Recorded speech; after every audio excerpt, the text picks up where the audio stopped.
تو نجم سیٹھی صاحب، آپ کی پیشگوئی کے مطابق میز سج چکی ہے مذاکرات کی، اور کل ہم کہہ رہے تھے کہ محسن نقوی صاحب پش کرنے گئے ہیں ایرانی ڈیلیگیشن کو، تو ایرانی چیف نیگوشیٹر باقر کالیباف صاحب، عباس اراقچی صاحب، اس کے علاوہ Steve Witkoff, Jared Kushner, J D Vance, وہ پہنچ چکے ہیں سوئٹزرلینڈ، جنہوں نے اعلان کیا تھا کہ وہ جانے والے ہیں، لیکن بڑی جلدی یہ محفل سجی اور یہاں پاکستان سے وزیر اعظم پاکستان اور فارن منسٹر بھی اور محسن نقوی صاحب بھی وہاں موجود ہیں۔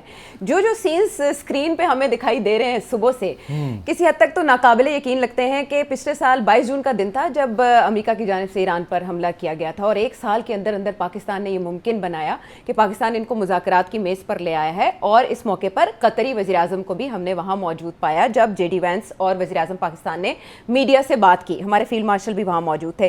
اس موقع پر وزیر اعظم پاکستان نے جو بات کی، ان کا یہ کہنا تھا کہ ہم امید کرتے ہیں کہ جب ہم واپس جائیں تو ہمارے پاس معاہدے کی ایک زبردست دستاویز ہو۔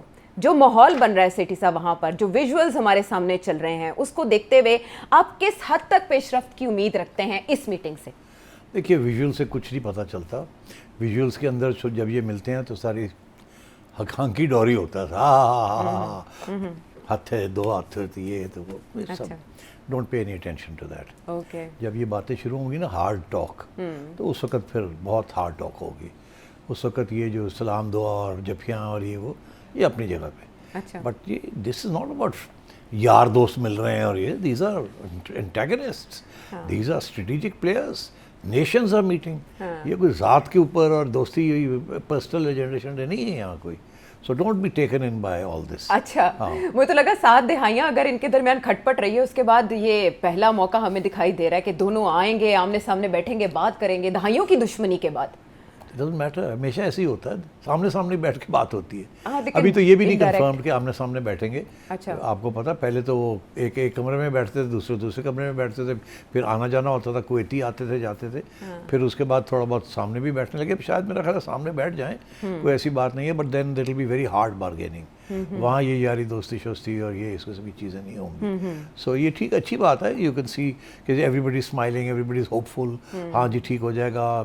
جے ڈی وینس نے بھی بڑے پازیٹیو اسٹیٹمنٹس دیے ہیں، شہباز صاحب تو خیر پازیٹیو کرتے ہی ہیں، ہر بات میں وہ ونڈرفل لگا دیتے ہیں، ویری گڈ۔ اور مگر جے ڈی وینس نے بڑی سگنیفیکنٹ باتیں کی ہیں، سوال بھی بڑے اچھے ہوئے ہیں پریس کانفرنس میں جو تھی وہاں۔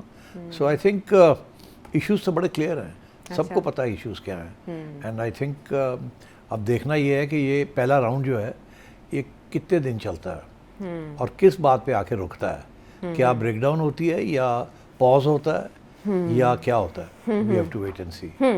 اس میں ایک جو کی اسٹیٹمنٹ سامنے آ رہی ہیں، جے ڈی وینس سے کوشچن لبنان اسرائیل کی بابت بھی کیا گیا، اور اس کے علاوہ ایران کے ساتھ معاملات کے اوپر بھی ان کے سامنے سوال رکھے گئے۔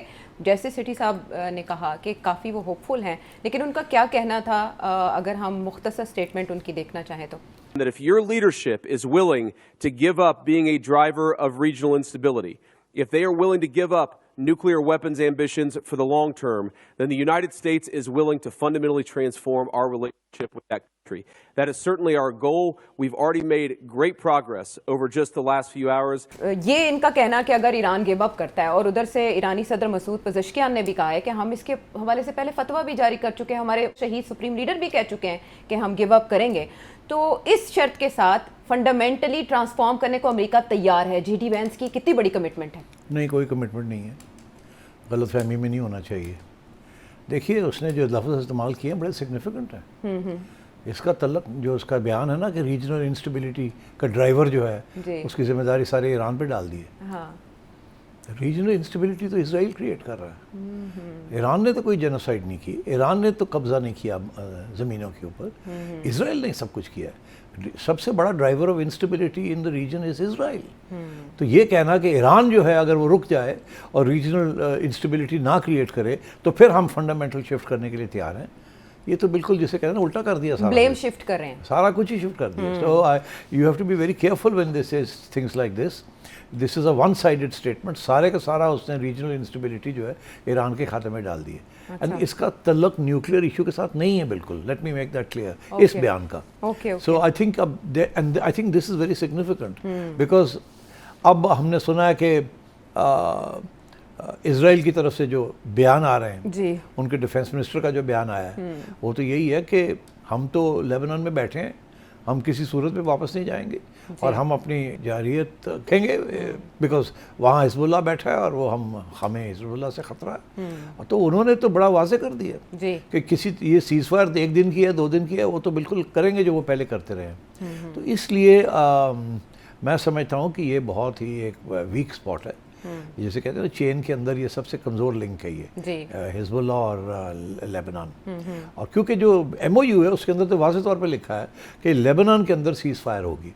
یہ پہلا یا سیکنڈ پوائنٹ ہے ان دی ایم او یو کہ جی ceasefire will cover not just Iran کی ریجن بٹ آلسو. پیرا 13 ہے جس میں انہوں نے کہا ہے کہ آپ پہلے 1, 4, 5, 10 اور 11 پر عمل درآمد کریں گے. وہ لیبنان میں سیز فائر کے بارے میں اور وہ جب یہ سیز فائر ابھی جو ہوا ہے وہ اس میں لیبنان انکلوڈڈ ہے. تو وہ تو اس کو کانسٹنٹلی ہم نے پاکستان نے بھی یہ شہباز شریف صاحب کے اسٹیٹمنٹ میں بھی سب سے پہلے دن سے یہ بات آ رہی ہے.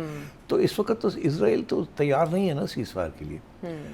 لیکن ایک میز پہ جو بٹھانے جا رہے ہیں 23 سے 25 جون تاریخ آ رہی ہے جس کے لیے مارکو روبیو اور لبنانی صدر کے درمیان فون پہ بات ہوئی ہے, اور یہ مذاکرات واشنگٹن میں ہونے جا رہے ہیں دونوں پارٹیز کے درمیان جو اس ایم او یو میں تو فریق نہیں ہے لیکن ظاہر ہے ان کی بات ہو رہی ہے. مگر یہ پہلا راؤنڈ نہیں ہے نا, پہلے بھی تو اسرائیل کی اور ان کی لیبنان والوں کی واشنگٹن کے اندر وائٹ ہاؤس میں انہوں نے ملاقات کروائی تھی, اور اس سے بڑی واضح طور پہ بات یہ ہوئی تھی کہ اسرائیل کہہ رہا ہے لیبنان کی فوج کو کہ آپ حزب اللہ کو ماریں, ہمارا ساتھ دیں اور حزب اللہ کے ختم کرتے مل کے.